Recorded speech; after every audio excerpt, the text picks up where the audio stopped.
Hola, ¿cómo están? Soy Esteban Concia, Conversatorio con Paul Podcast, ya camino a los 100 episodios, 100 capítulos en torno a la comunicación política, a las redes sociales. Los últimos episodios también lo estamos haciendo en un canal doble, digamos, a través de Twitter Spaces, aprovechando esta nueva dinámica del audio que en definitiva en 2021 ya es una de las grandes novedades, una de las grandes tendencias, el uso del audio en términos de la comunicación. Como siempre, contarte que nos puedes seguir en el conversatorioconpol.com.ar, en nuestro canal de Telegram como Esteban Concia, con actualización permanente, tips, herramientas e ideas sobre comunicación política, redes sociales y tecnología. Y hoy queríamos hablar un poco en base a la experiencia del desarrollo de campañas. Muchas veces está la pregunta, bueno, ¿sobre qué red social tengo que trabajar? ¿Cuáles son las más importantes? Y lo que siempre decimos es que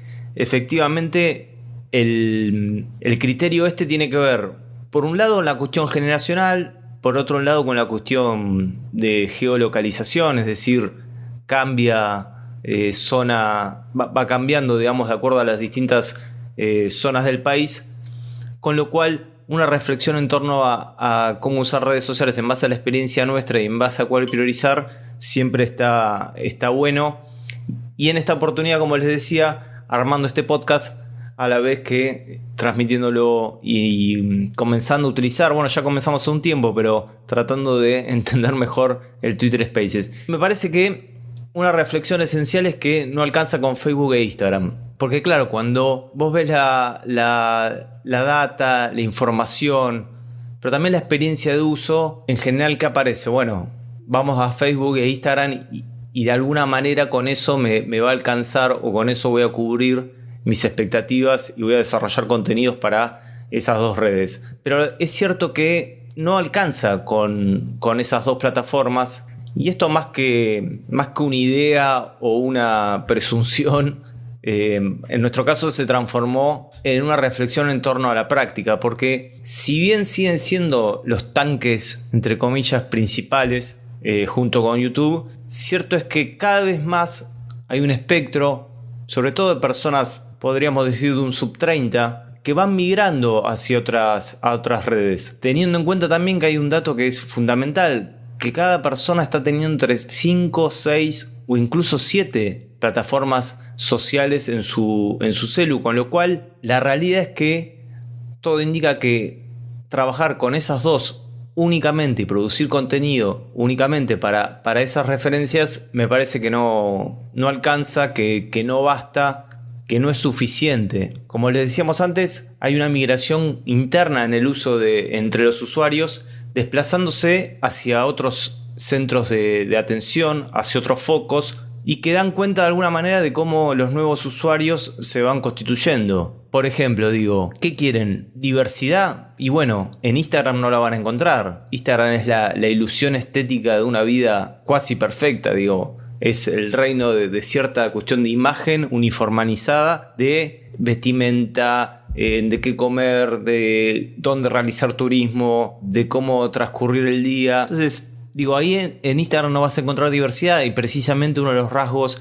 de los nuevos usuarios es que buscan diversidad. También buscan comunidades de nicho, donde sentirse parte de algo mucho más real. No una cuestión de estética o de pose, entre comillas, con respecto a las redes, sino de algo más real. Y eso me parece que también es un rasgo importante y hace que las otras plataformas estén creciendo, porque son las que precisamente premian lo real. Nosotros siempre hablamos de TikTok, pero hay varias, pero en el caso de TikTok, fíjense que al tener un algoritmo donde te muestra no tanto a quién seguís, sino te muestra quién es parecido a vos en esa lógica de el para ti, que es esa sucesión de videos permanente, lo que pasa ahí es que se van constituyendo nichos, pequeñas comunidades, donde a diferencia de Instagram, lo que premia, lo que sustenta la fuerza de una publicación y de un contenido es su capacidad de ser diferente. Y podemos encontrar cantidades de contenidos ahí donde uno dice, bueno, se van mostrando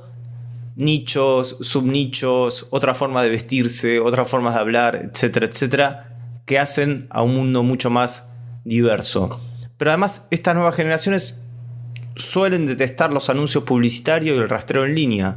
ya no son tan pasivos frente al clásico anuncio publicitario, a lo que ya se conoce que hacen las grandes empresas de tecnología en torno a crear mercados publicitarios a partir de identificar qué hacemos y cuáles son nuestros gustos, comportamientos e intereses. Y otra cuestión fundamental es que el marco de autoridad, de referencia o el marco de verdad no tiene que ver tanto con las instituciones formales o con las marcas, sino en general que tiene que ver con usuarios que son parecidos a ellos y que se han transformado en influyentes en esa conversación. Entonces, claro, esta generación está corriéndose de las redes más tradicionales porque precisamente su estilo de consumo y de uso choca de alguna manera. Esto significa que Facebook e Instagram dejan de conservar un liderazgo, no, para nada. Pero en todo caso que el ecosistema digital es mucho más complejo y que si uno quisiera en una ciudad, en una zona, atacar con una estrategia de comunicación, debería involucrar más plataformas para generar contenidos.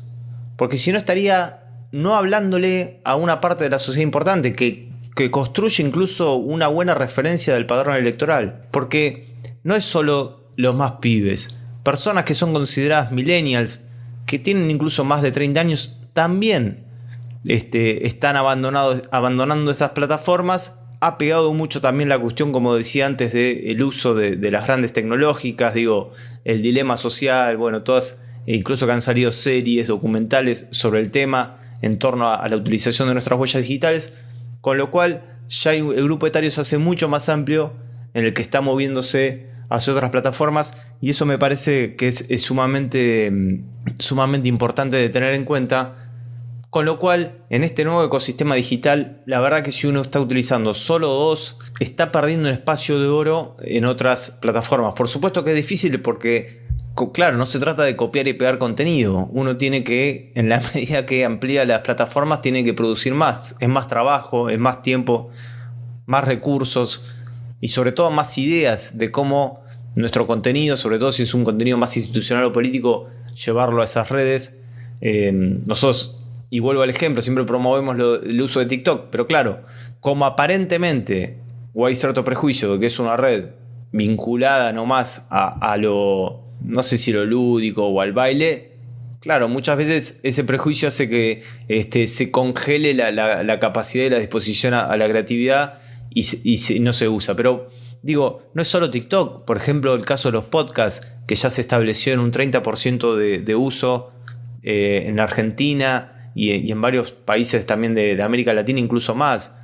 Pero entre un 25, un 30% de usuarios que buscan información, que buscan tutoriales, que buscan contenidos a demanda en el momento y de la forma en la que ellos quieren a través del mundo podcast. Ni hablar del mundo audio, Twitter Spaces. Hay otras también que están funcionando más como red social. Una se llama Stereo, donde vos te logueás y te aparece otra persona. La red social te habilita una especie de sala de audio con otra persona y ahí se genera una conversación. Capuchino, que es más pequeña aún, pero también tiene su nicho, que durante el día vos lo que haces es, en tu grupo de amigos, digamos que de alguna manera Capuchino rearma esa lógica de las redes sociales de antes, de grupo de amigos, de grupo de conocidos, que una vez al día comparten un café y comparten un comentario en torno a una temática, o cómo le fue en el día, o una sugerencia, o muchas veces es en torno a una temática que van siguiendo. Y vos opinás una vez al día mediante un mensaje de audio. Bueno, ni hablar Telegram, que la flexibilidad del canal de Telegram permite de alguna manera generar un nicho. Siempre estamos hablando que quizás, con respecto a WhatsApp, por supuesto que no es una herramienta masiva, pero fíjense ustedes que en Telegram se podría empezar a nuclear más contenidos o un perfil de, bueno, personas que están mucho más cercanas a mis ideas o personas que están mucho más interesadas en mi servicio. Bueno, y los nucleas ahí, es como un canal más exclusivo, entre comillas. Pero que además es muy ágil de usar, gasta pocos datos, es flexible, se pueden ver videos sin salir de la plataforma. La verdad que tiene mucha potencia y de hecho en realidad junto con TikTok son las únicas redes sociales que crecen, porque las otras lo que se ve que están de alguna manera en en los lugares de liderazgo, pero estáticas. Y si uno ve Telegram y TikTok, que son fenómenos más bien, no tanto Telegram, pero TikTok a partir del 2019-2020, en los últimos 2 o 3 años son las únicas que han crecido. Bueno, y hablar de Twitch. Claro, para alguien empezar a construir un streaming en Twitch tenés que generar la comunidad. Muchos son gamers y quizás no quieren escuchar hablar mucho de política o de algo social, una temática. Entonces, claro, genera un laburo que al comienzo es un laburo muy difícil de sostener porque requiere mucha dinámica, constancia y se va construyendo a poco un público. Pero Twitch es una herramienta bárbara donde a la tarde, a la noche tenés miles de pibes intercambiando información, conversando, y esa lógica del streaming ya excede al mundo gamer, aunque es su fortaleza, y se va a ir nutriendo de otro tipo de contenido, con lo cual si uno pudiera tener un buen canal de Twitch y generar contenidos semanales, quincenales, o por qué no diarios, generaría una conversación muy interesante y muy interactiva, una conversación muy real, porque la razón un poco de Twitch es que uno va haciendo el programa mientras que conversa, con lo cual esa idea de generar comunidades está muy, muy clara y muy fuerte, y le saca una ventaja, sobre todo a Facebook, donde la cantidad de interacciones es muy baja, y la cantidad de conversiones, es decir, de acciones concretas que genera un posteo también lo es. En definitiva, digamos que si uno tomara el archipiélago digital precisamente como eso, como pequeños islotes, no generar contenido a las pequeñas o redes emergentes es un gran error. En definitiva, digamos que si uno con Facebook y con Instagram trabaja, no le va a alcanzar. Ahora, está claro que sin esas dos tampoco va a ser la estrategia complementaria. Pero en definitiva, hay que articular al menos 7-8 plataformas y demanda eso 7-8 tipos de contenidos, sobre todo en estas nuevas redes que cada vez más, fíjense ustedes que quizás esto se ve como la tendencia, ¿no? Después se ve en 2 años de alguna manera explícito, pero por eso es importante de alguna manera estudiar o ver hacia dónde se mueven las cosas para poder anticiparse y estar a tono con la situación, y no que te agarre ya con las redes hiperconformadas, porque además, como siempre decimos, el que primero llega a una red de alguna manera tiene una potestad para, entre comillas, colonizar el lenguaje y tener un lugar. Así que bueno, queríamos hacer mención a esta situación de redes sociales a través de este podcast, ya llegando a los 100 episodios prácticamente, como conversatorio con Paul en las distintas plataformas. Así que bueno, soy Esteban Concia y gracias por escucharnos hasta acá.